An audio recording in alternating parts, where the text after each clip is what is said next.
Hello, I'm the Red Dragon. Welcome to the channel. Okay, I'm gonna start off by saying I'm so sorry about the awful quality of the audio and the speed paint. I hope you can all forgive me, I'm still working on it. Well, you've probably seen by the title and the thumbnail, I'm going to be reviewing and debunking the Monty killed Bonnie theory. Honestly, I like the theory, it's got some evidence, but I don't like it, personally. And when you do start to look at it and start to look at other things, you can see there's a few holes in it. So I'm going to start with just explaining the evidence I found for the Monty killed Bonnie theory. Then I'm going to move into debunking it. Then I'm going to tell you what could have happened. And then we're going to get into more of a speculative area, which is when I'm going to tell you what I reckon actually happened. So, let's get into it. Alright, Monty did kill Bonnie. Let's start. So, what I've really found is only really 3 pieces of evidence. The first one being that Bonnie goes missing in Monty Golf at about 4 AM one night. And the rest is mostly just Monty being weird or having anger issues. The first piece is a note that you can find called Errant Behaviour Report, which is a note stating that Monty has disappeared from the stage performance again and is up on the catwalks. And then we see that Monty's got issues because, well, he does trash his room completely, leaving scratch marks in the wall, bending some stuff, and ripping apart some other things. The debunking part is also pretty easy. So, this is what I've found that disproves this theory completely. And that is that the stage performance missing incidents with Monty don't really matter in this case, because Bonnie doesn't go missing at 6 AM or any time during the show from 6 till 12. No, he goes missing at 4:30 in the morning, which is closing hour as we know from playing the game, so this just proves that it wasn't during stage, so there's not too much evidence towards that part. Now we're going to go into the parts where I think Monty didn't do it. So the first one I already said, where Monty's been on the catwalks during stage performance. However, we've seen that he's done it multiple times, so this isn't too weird of behaviour for him. Anyway, and the fact that, Bonnie went missing at 4 and not 6 or 12 or some other random time during the day. Now, the rest is pretty more speculation, really. And that is that in-game, after you get banned from the daycare, all 3 of the other animatronics chase you until you hop into Freddy. And when you do that, Monty does stop chasing you, which means the animatronics are most likely not programmed to be able to attack one another. In this case, well, I don't think Monty could have attacked Bonnie even if he wanted to.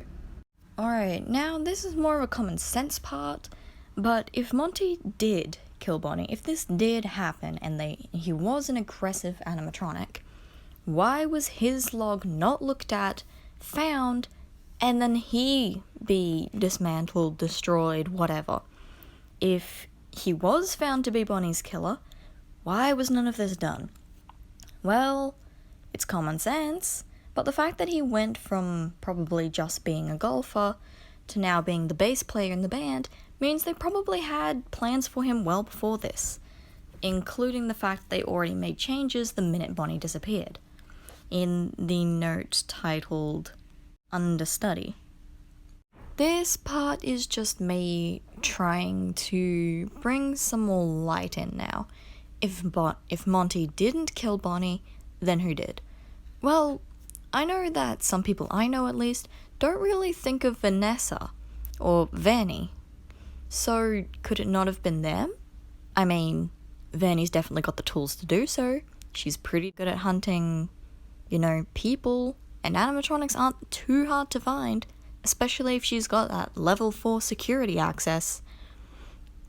So, if this was her, what evidence do we have? Now, one of my biggest pieces of evidence towards her is the fact that she's already killed Freddy in the past. When you go to the Vanny ending after the game, you actually find that well, Freddy is literally killed in the first 2 minutes, like a minute, and it's because she's got that remote, which means she most likely has the rest of them, surprisingly. And if she does, this means she most likely had Bonnie's old one, which means she could have easily got him dismantled by the other robots. Alright, if she did do it, why? I reckon it's because of William Afton, or Springtrap. I don't particularly like the name Burn Trap, but it is going to be used here because, well, I need a way to compare these two. At the end of FNAF 6 or FNAF Pizza Simulator, we see that Scraptrap is burnt, and even before then we know that he's lost an arm, has bone-like fingers, part of his skull is breaching out of the helmet, and he's lost an ear, along with a few other small parts. Well, what does this have to do with anything?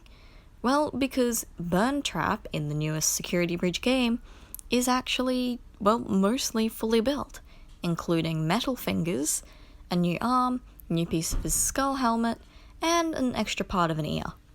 Something I like to point out in this is that even if we take the first generation or Five Nights at Freddy's 1 endoskeletons and the Security Breach endoskeletons, they look far different. Considering when you look at Burn Trap, he has cylindrical parts in his upper arm areas and more steel-like structures in the lower parts and the claws, actually. It's safe to say that he was most definitely fixed, in a way, with a new endoskeleton. Why would it be Bonnie's, though, when there's so many lying around? Well, I reckon maybe it's because of the ear. He does gain one after all. I reckon Bonnie got too curious, Vanny murdered him, and then, well, brought him to William to fix him. And an even better part of this evidence is actually that, well, as we definitely see in all the other games, Springtrap does not use a charging pod. Why? Seriously, if he came out of a charging pod, he's definitely got an endoskeleton from the current game, and only the other animatronics seem to need it. So if this is the case, he's definitely got Bonnie's endoskeleton. So the last part I'll bring up here in this section of it, at least, is that I reckon this was the same night as the false alarm note, where Vanessa turns away the police because of a quote-unquote prank call. However, it does seem that if the police took it serious enough to come, it was definitely something to worry about. Perhaps Vanny had nabbed another kid, or maybe this was Vanny dismantling Bonnie, and the man outside, who somehow saw it considering we see no windows, definitely caught some part of his destruction. Now comes the part where I turn it into basically all speculation with evidence mixed in. What do I think personally happened? Well, I think it starts off with the false alarm report. That night, Vanessa shoos away the police, and Bonnie wants to know why. He follows her to the Monty golf area, where he finds Vanny up on the catwalks. He goes up there to investigate, and Vanny uses the Faz cams that are always confiscated in Monty Golf to blind or stun him.